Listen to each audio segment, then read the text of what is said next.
الله أكبر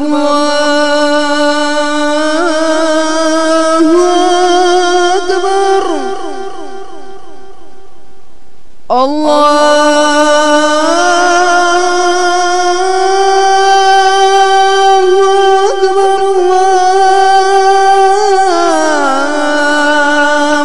أكبر أشهد أن لا إله إلا الله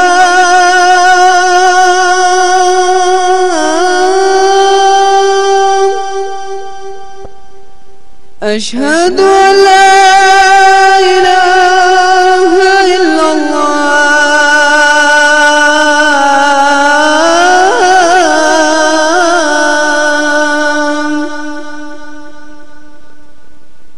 أشهد أن محمد رسول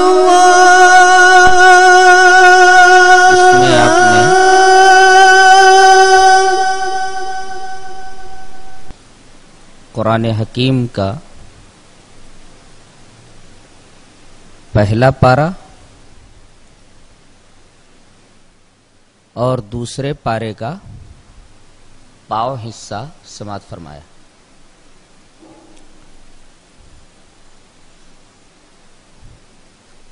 پہلے سورہ فاتحہ پڑھی گی،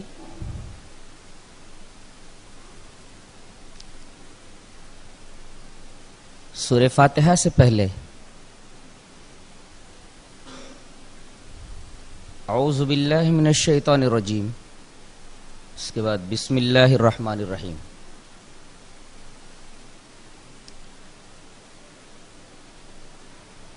اللہ تبارک و تعالی نے سورہ نحل میں ارشاد فرمایا ہے فَإِذَا قَرَأْتَ الْقُرْآنَ فَاسْتَعِذْ بِاللَّهِ مِنَ الشَّيْطَانِ الرَّجِيمِ، کہ جب تم قرآن پڑھنے کا ارادہ کرو تو اعوذ باللہ من الشیطان الرجیم پڑھ لیا کرو۔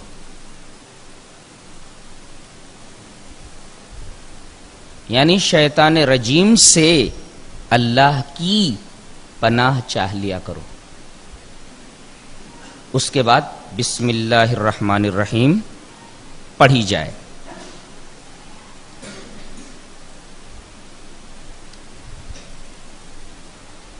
نبی کریم صلی اللہ علیہ وسلم کی حدیث کی تعمیل میں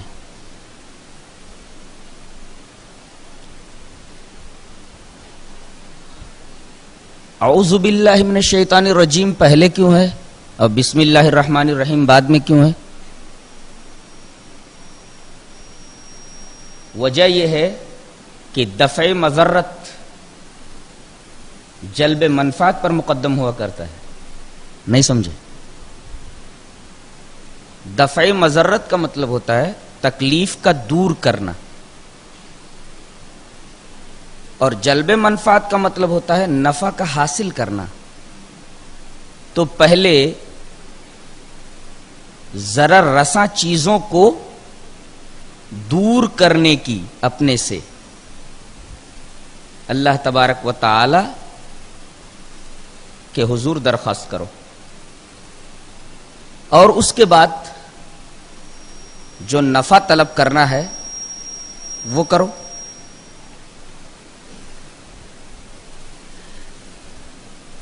اور عام طور پر دنیاوی کاروبار میں ہم یہی دیکھتے ہیں، مثلا جب کھیت میں بیج ڈالنا ہوتا ہے تو پہلے ہم کھیت کو خس و خاشاک سے پاک کرتے ہیں، یہ ہے دفع مضرت۔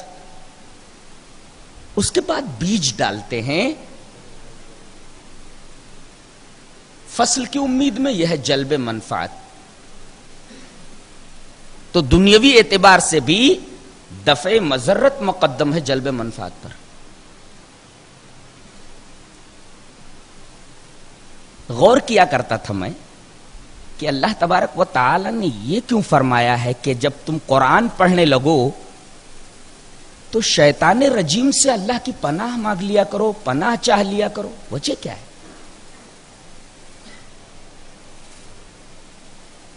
تو یہ جان لیجئے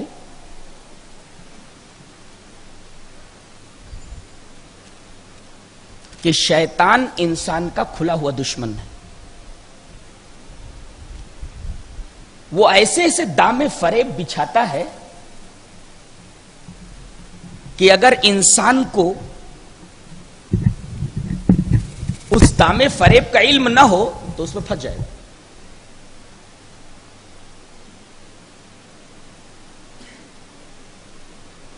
اور قرآن حکیم ان تمام فریب کاریوں کا پردہ چاک کر دیتا ہے. جن جن تدبیروں کے ذریعے شیطان انسان کو گمراہ کرتا ہے ان تمام تدبیروں، ہیلوں اور فریب کاریوں کو قرآن حکیم میں بیان کر دیا گیا ہے. اب کوئی آدمی قرآن حکیم کو سمجھ کر اگر پڑھ لے تو اسے شیطان کے سارے فریب، سارے ہیلے، گمراہ کرنے کی ساری تدبیروں کا علم ہو جائے گا. اسی وجہ سے شیطان یہ چاہتا ہے کہ انسان کو قرآن ہی سے دور کر دو. بڑے بدنصیب ہیں وہ لوگ جو یہ پروپیگنڈا کرتے پھرتے ہیں کہ قرآن سب کی سمجھ میں نہیں آتا. قرآن کو سمجھنے کے لیے بہت سارے علوم کی ضرورت ہے.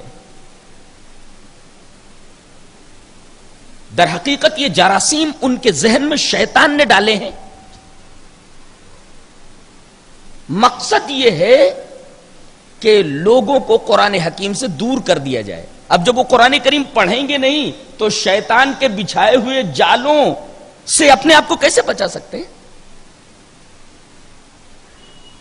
اس مقام پر مجھے حضرت حذیفہ ابن یمان رضی اللہ تعالیٰ عنہ سے مروی ایک روایت جسے امام مسلم رحمت اللہ علیہ کتاب الامارہ میں لائے ہیں یاد آ گئی.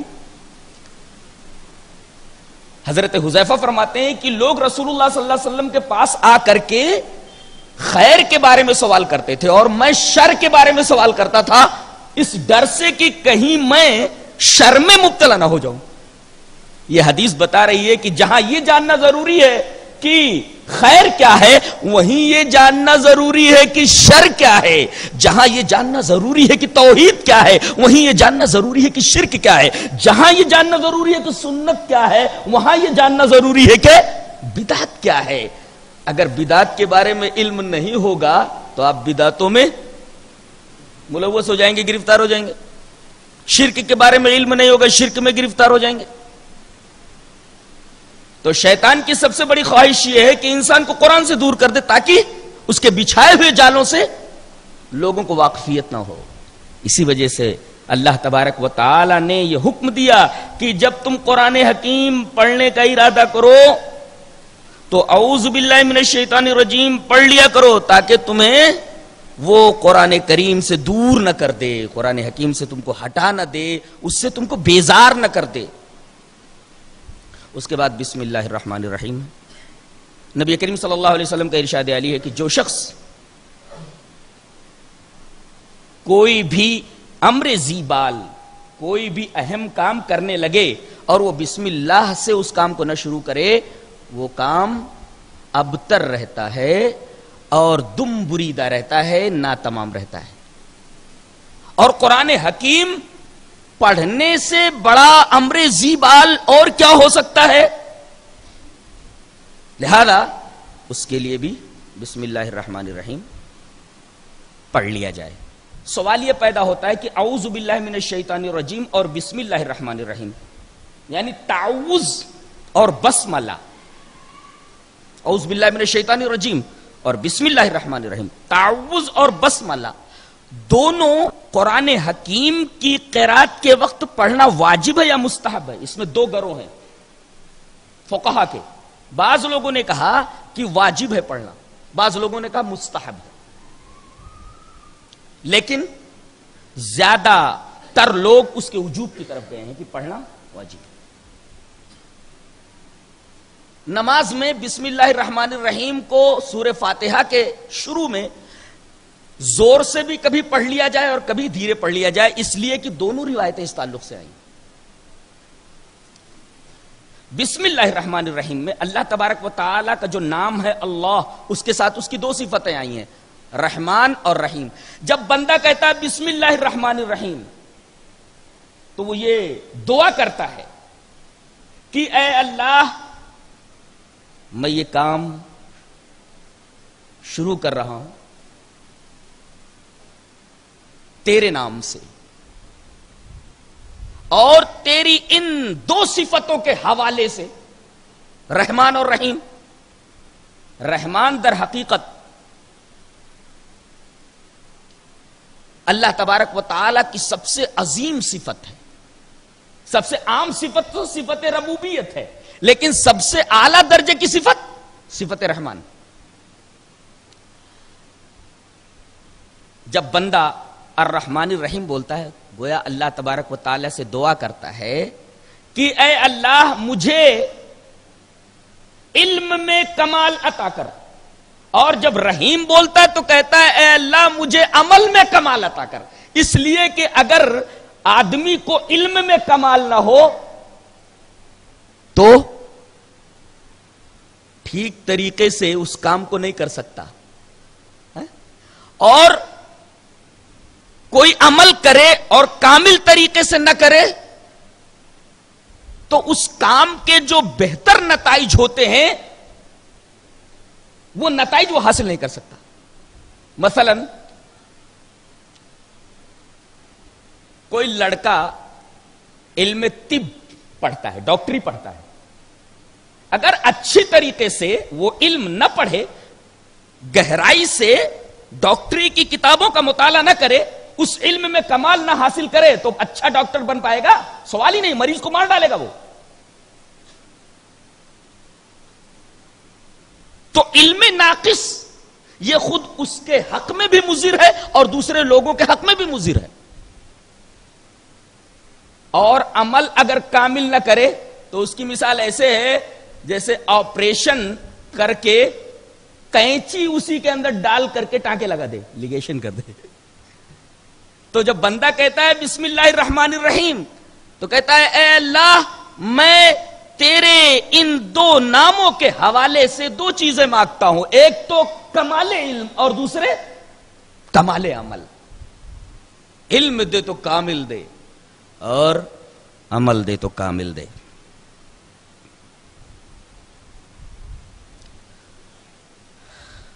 سورہ فاتحہ کے اندر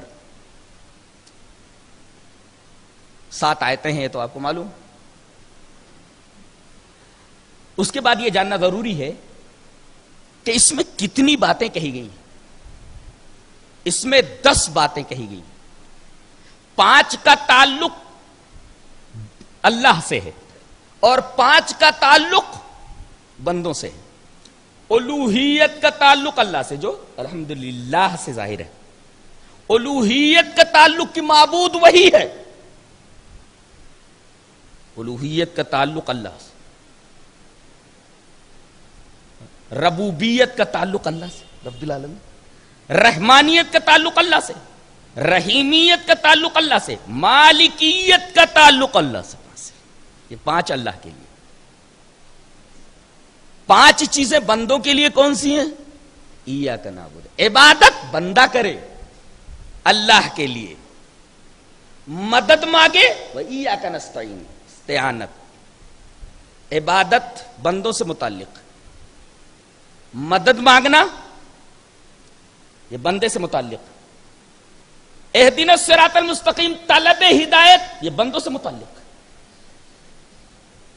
اور اس ہدایت کے راستے پر استقامت طلب کرنا، طلب استقامت یہ بھی بندے کی ذمہ ہے، بندے سے متعلق، اور صراط الذین انعمت علیہم طلب نعمت یہ بھی بندے سے متعلق ہے۔ تو اس میں 10 باتیں کہی گئی ہیں، 5 کا تعلق اللہ سے اور 5 کا تعلق بندے سے۔ علامہ قرطبی نے سورہ فاتحہ کے 12 نام بتائے ہیں۔ اس کا مطلب یہ ہے کہ یہ قرآن حکیم کی سب سے عظیم الشان سورہ ہے، اس کے 12 نام بتائے ہیں۔ سورہ صلاۃ اس کا نام جو مسلم شریف کی ایک روایت کے اندر موجود ہے،